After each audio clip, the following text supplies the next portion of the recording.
বিএনপির secretary general Mirza Fakhrul Islam Alamgir সাহেব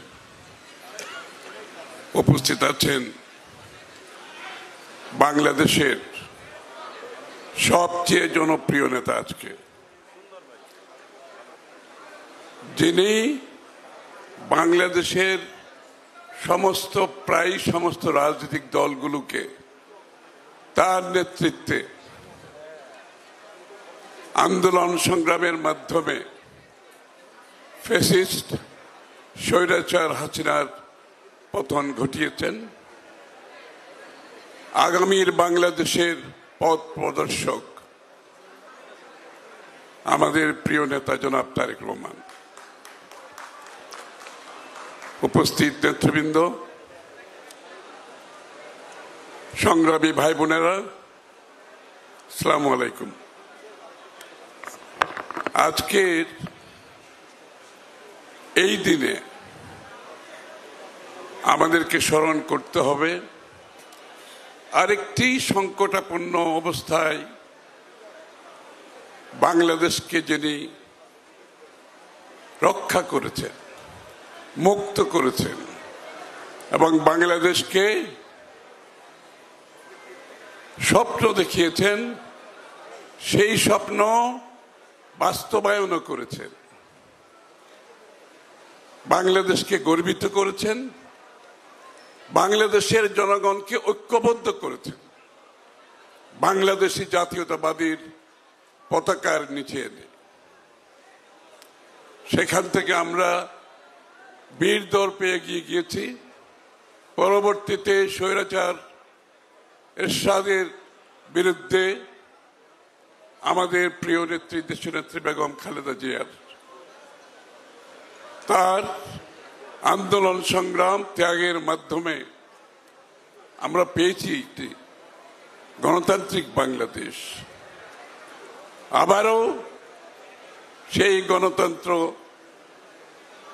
বাংলাদেশের মানুষের মালিকানা, রাজনৈতিক গণতান্ত্রিক সাংবিধানিক অধিকার কেড়ে নিয়েছে আরেকজন স্বৈরাচার, আরেকজন ফ্যাসিস্ট, যেখান থেকে আমরা মুক্ত হয়েছি আমাদের প্রিয় নেতা তারেক রহমানের নেতৃত্বে।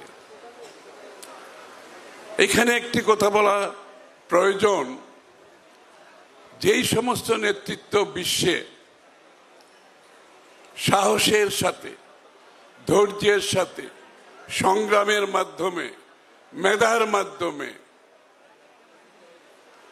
একটি জাতিকে উদ্বুদ্ধ করতে পেরেছে, একটি জাতিকে মুক্ত করতে পেরেছে, তাদের সাময়িক সমস্যা হলেও তারাই কিন্তু জনগণের সবচেয়ে প্রিয় নেতা হিসেবে আবির্ভাব হতে থাকে।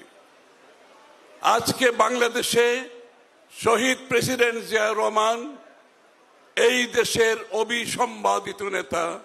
প্রত্যেকটা মানুষ আজকে সেটা স্বীকার করতে তাদের বিন্দুমাত্র দ্বিধা হচ্ছে না। অথচ শহীদ জিয়াকে কন্ট্রোভার্সিয়াল করার জন্য অনেক কিছু করা হয়েছে। দিনের শেষে শহীদ জিয়া সবার উপরে আজকে। পরবর্তীতে দেশনেত্রী বেগম খালেদা জিয়ার ত্যাগ, আত্মত্যাগ, আন্দোলন, সাহস, মেধার মাধ্যমে স্বৈরাচার পতনের পরে বেগম খালেদা জিয়াকেও কলঙ্কিত করার জন্য অনেক কিছু করা হয়েছে, অনেক কিছু বলা হয়েছে। আজকে বাংলাদেশের সবচেয়ে প্রিয় নেত্রী হচ্ছে বেগম খালেদা জিয়া। জনাব তারেক রহমানকে রাজনীতির বাইরে রাখার জন্য অনেক ষড়যন্ত্র হয়েছে, অনেক বাধা বিপত্তি এসেছে, তার নামকে কলঙ্কিত করার জন্য অনেক অসত্য কথা রাজনীতির বাজারে এনেছিল। কিন্তু জনাব তারেক রহমানের, যিনি জাতীয়তাবাদী চিন্তা চেতনায় সমস্ত রাজনৈতিক দলকে, প্রায় সমস্ত রাজনৈতিক দলকে তার নেতৃত্বে স্বৈরাচারের পতনের জন্য ঐক্যবদ্ধভাবে আন্দোলন সংগ্রামের মাধ্যমে পতনের পরে আজকে বাংলাদেশের বর্তমানে সবচেয়ে জনপ্রিয় নেতা জনাব তারেক রহমান। এবং উনি যে স্বপ্ন দেখাচ্ছেন, জিয়াউর রহমান সাহেব যে স্বপ্ন দেখিয়েছিলেন, বাস্তবায়ন করেছিলেন আমাদের নেত্রী বেগম খালেদা জিয়া যেটা করেছেন। আজকে জনাব তারেক রহমান সাহেব যে স্বপ্ন দেখাচ্ছেন বাংলাদেশের মানুষকে, যে রাজনৈতিক সংস্কৃতিতে পরিবর্তন আনার যে তার যে উদ্যোগ, রাজনৈতিক আচার ব্যবহারে সংস্কৃতিতে যে পরিবর্তনের সূচনা করেছেন জনাব তারেক রহমান, যে নতুন বাংলাদেশের স্বপ্ন দেখাচ্ছেন জনাব তারেক রহমান, আজকে বাংলাদেশের মানুষ সেটা গ্রহণ করতে শুরু করেছে, সেটা অনুধাবন করতে শুরু করেছে।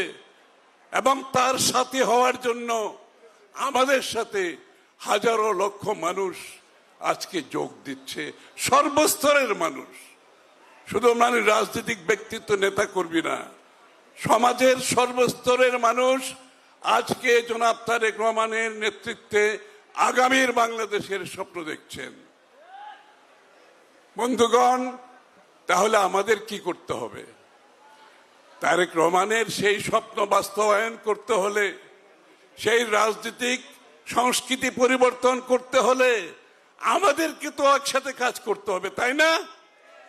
আমাদেরকে সচেতনভাবে সেই পথে চলতে হবে, আর কোনো পথে চলার কোনো সুযোগ নাই এখানে। আজকে আমাদেরকে গ্রামে গঞ্জে গিয়ে সব জায়গায় গিয়ে জনাব তারেক রহমান যে খাল কাটার কথা বলেছেন, সবাই যেতে হবে সমস্ত বাংলাদেশে, খাল কাটতে হবে। খাল কাটার মাধ্যমে বাংলাদেশের পরিবেশের উন্নয়ন, সেচ কার্যক্রম হবে, মানুষের ওই অঞ্চলের মানুষের জীবনযাত্রার মান উন্নয়ন হবে। সকলকে নিয়ে শহীদ জিয়া যেভাবে খাল কেটেছে, আমাদেরকে সেই কাজ করতে হবে। পারবেন করতে? যেতে পারবেন? খাল কাটার সাথে জনগণকে সম্পৃক্ত করতে হবে। জনাব তারেক রহমান 30 কোটি গাছ লাগানোর যে কথা বলেছেন, এটা বাস্তবায়ন করতে হলে সবাইকে কাজ করতে হবে না? সবাইকে কাজ করতে হবে। প্রতিটি এলাকায় গিয়ে গিয়ে 30 কোটি গাছ লাগানো কঠিন কাজ, কিন্তু আমরা করতে পারবো। শহীদ জিয়া পেরেছেন, বেগম খালেদা জিয়া পেরেছেন তারেক রহমানের নেতৃত্বে। ইনশাআল্লাহ আমরা করতে পারবো এটা। এবং বাংলাদেশের স্বাস্থ্য খাতে, বাংলাদেশের শিক্ষা খাতে উনি দেশের সামনে যে বিষয়গুলো তুলে এনেছেন, আমাদের জিডিপির 5% বরাদ্দ হবে স্বাস্থ্য খাতে এবং শিক্ষা খাতে। বড় ধরনের রেভুলেশন হবে শিক্ষার ক্ষেত্রে, স্বাস্থ্যের ক্ষেত্রে, পরিবেশের ক্ষেত্রে। আমাদের যে পরিকল্পনা, এইগুলো নিয়ে জনগণের কাছে যেতে হবে। এখন কিন্তু আন্দোলনও করতে হবে, গণতন্ত্র প্রতিষ্ঠিত করতে হবে, সাথে সাথে দেশ গড়ার যে পরিকল্পনা আমাদের নেতার, সেই পরিকল্পনা নিয়ে জনগণের কাছে যেতে হবে। সেই পরিকল্পনায় জনগণকে সম্পৃক্ত করতে হবে। সেই পরিকল্পনা বাস্তবায়নের জন্য ঐক্যবদ্ধভাবে সবাইকে কাজ করতে হবে। ধন্যবাদ। আমি যে কথাটি দিয়ে আজকে বক্তব্য শুরু করেছি, মহান আল্লাহ তাআলার নাম নিয়ে, সেই বাক্যটি কিন্তু বাংলাদেশের সংবিধানে সংযোজন করেছিলেন অন্য কেউ নন, বাংলাদেশ জাতীয়তাবাদী দলের প্রতিষ্ঠাতা শহীদ প্রেসিডেন্ট জিয়াউর রহমান। আজকে এখানে উপস্থিত 10,000 কিলোমিটার দূর থেকে আমাদের ভারপ্রাপ্ত চেয়ারম্যান জনাব তারেক রহমান, যিনি বিগত 17 বছর লন্ডনে থেকে তার প্রাণটি রেখেছিলেন এই বাংলাদেশে, এবং বাংলাদেশের কোটি কোটি জাতীয়তাবাদে বিশ্বাসী বাংলাদেশ জাতীয়তাবাদী দলের নেতা কর্মীকে সংগঠিত করেছিলেন, যার সুফল আমরা পেয়েছি বিগত বছর।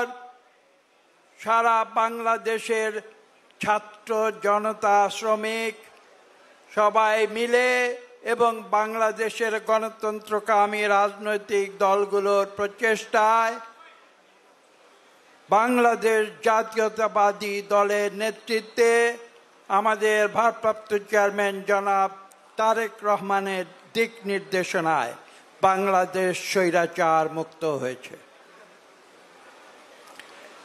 এখানে উপস্থিত রয়েছেন আমাদের সংগ্রামী মহাসচিব, বিএনপির স্থায়ী কমিটির সংগ্রামী সদস্যবৃন্দ। এখানে আমাদের সামনে রয়েছেন বিএনপির অজস্র নেতাকর্মী। একটি কথা এখানে বলতে হয়, আমাদের সামনে যারা বসে রয়েছেন তাদের অনেকের বয়স কিন্তু 47 বছরের নিচে, অর্থাৎ তাদের অনেকেরই জন্ম হয়েছিল বিএনপির জন্মের পরে এবং তারা অনেকেই হয়তো শহীদ প্রেসিডেন্ট জিয়া রহমানকে চাক্ষুষ দেখতে পারেননি। কাজেই আজকে এই দিনটিতে আমরা যখন বিএনপির জন্মবার্ষিকী পালন করছি, তখন আমি এই নতুন নেতৃত্বের উদ্দেশ্যে বিনীতভাবে বলবো, আপনারা বিএনপিকে জানুন, বিএনপিকে চিনুন, বিএনপির স্রষ্টা শহীদ প্রেসিডেন্ট জিয়া রহমানকে চিনুন, দেশনেত্রী বেগম খালেদা জিয়াকে চিনুন এবং আমাদের নেতা জনাব তারেক রহমানকে চিনুন এবং তাদের আদর্শ থেকে শিক্ষা নিন। এই দেশকে সামনের দিকে এগিয়ে নিতে হলে আজকের তরুণ সমাজকে, আজকের নবীন সমাজকে, আজকের নতুন প্রজন্মকে অত্যন্ত গুরুত্বপূর্ণ একটি ভূমিকা পালন করতে হবে এবং সেই ভূমিকা পালনের জন্যে আপনাদের প্রত্যেককে প্রস্তুত করতে হবে। আপনারা মনে রাখবেন, শহীদ প্রেসিডেন্ট জিয়া রহমান যদি সেদিন এই ঘোষণা না দিতেন, যদি তিনি না বলতেন যে I do hereby declare the independence of Bangladesh, এই কথা যদি না বলতেন, এই ঘোষণা দিয়ে যদি সম্মুখ সমরে ঝাঁপিয়ে না পড়তেন, তাহলে আজকে আমি বলতে চাই, আজকে আমরা এখানে দাঁড়িয়ে বাংলাদেশের নাগরিক হিসাবে আমাদের নিজেদের পরিচয় দিতে পারতাম না।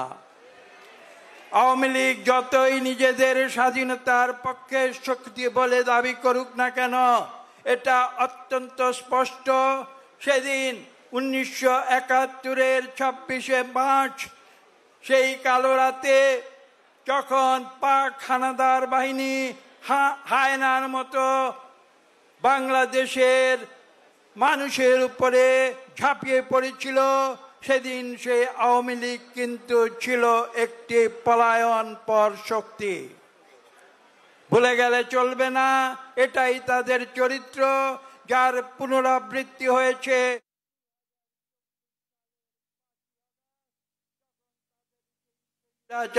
তথাকথিত প্রধানমন্ত্রী কাপুরুষের মতো আবার দ্বিতীয়বার পালিয়ে গিয়েছিল। কাজে ইতিহাসের এই কঠিন সত্যগুলো আজকে নতুন প্রজন্মকে জানতে হবে। শহীদ প্রেসিডেন্ট জিয়া রহমান নাম দিয়েছিলেন বাংলাদেশ জাতীয়তাবাদী দল, যার পেছনে যে আদর্শ এবং কনসেপ্ট কাজ করেছিল তার নাম হচ্ছে বাংলাদেশি জাতীয়তাবাদ। এবং সেই বাংলাদেশি জাতীয়তাবাদের আদর্শে দীক্ষিত হয়ে আজকে আমরা নিজেদের বাংলাদেশের নাগরিক হিসাবে গর্ববোধ করি। শহীদ প্রেসিডেন্ট জিয়া রহমানের যে কীর্তিগাথা, সেই কথা বলতে গেলে ঘন্টার পর ঘন্টা বলে শেষ করা যাবে না। আমি সেই বিস্তৃত আলোচনায় যাব না। আমি আজকে নতুন প্রজন্মের উদ্দেশ্যে শুধু একটি কথা খুব সংক্ষেপে আমি বলবো, শহীদ প্রেসিডেন্ট জিয়াউর রহমানের যে 3টি গুণ, আপনারা আসুন আমরা সেই গুণগুলো নিজেদের জীবনে আমরা ধারণ করি এবং ধারণ করে আমরা সামনের দিকে বাংলাদেশকে একটি আধুনিক, একটি নতুন, একটি সম্মানিত জাতি হিসেবে পুনঃপ্রতিষ্ঠিত করি। সেই গুণগুলো কি ছিল? এক ছিল তার দেশপ্রেম, দ্বিতীয় ছিল তার শৃঙ্খলা এবং তৃতীয় ছিল তার সততা। পরবর্তীতে আপনারা দেখেছেন দেশনেত্রী বেগম খালেদা জিয়া যখন আরেক সামরিক শাসক তার বিরুদ্ধে রাজপথে নেমেছিলেন 80-র দশকে, তিনি আমাদের আরেকটি গুণ, চতুর্থ যে গুণটি, সেটি তিনি শিক্ষা দিয়েছিলেন। সেই গুণটির নাম হচ্ছে আপোষহীন রাজনীতি। নীতির প্রশ্নে কোনো আপোষ তিনি করেননি এবং আমাদের তিনি সেই শিক্ষা দিয়ে গিয়েছেন। এবং আপনারা জানেন যে তার নেতৃত্বে বাংলাদেশে সামরিক শাসন দূর করে আবার পার্লামেন্টারি গণতন্ত্র প্রতিষ্ঠা করা হয়েছিল।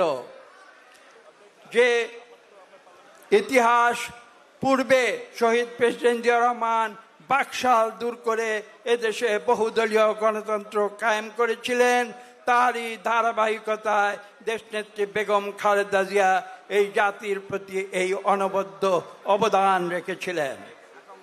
এবং ইতিহাসের ধারাবাহিকতায় বাংলাদেশ জাতীয়তাবাদী দলের যে স্বর্ণ অক্ষরে লিখিত ইতিহাস, সেই ইতিহাসের সর্বশেষ পর্যায়ের কথা বলে আমার বক্তব্য শেষ করব।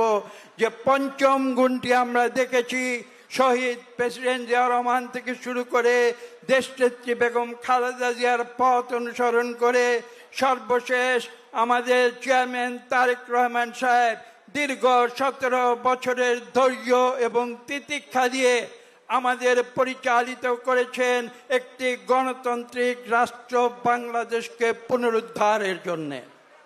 এবং তিনি তার সেই অসীম ধৈর্যের মাধ্যমে আমাদের দিক নির্দেশনা দিয়েছেন।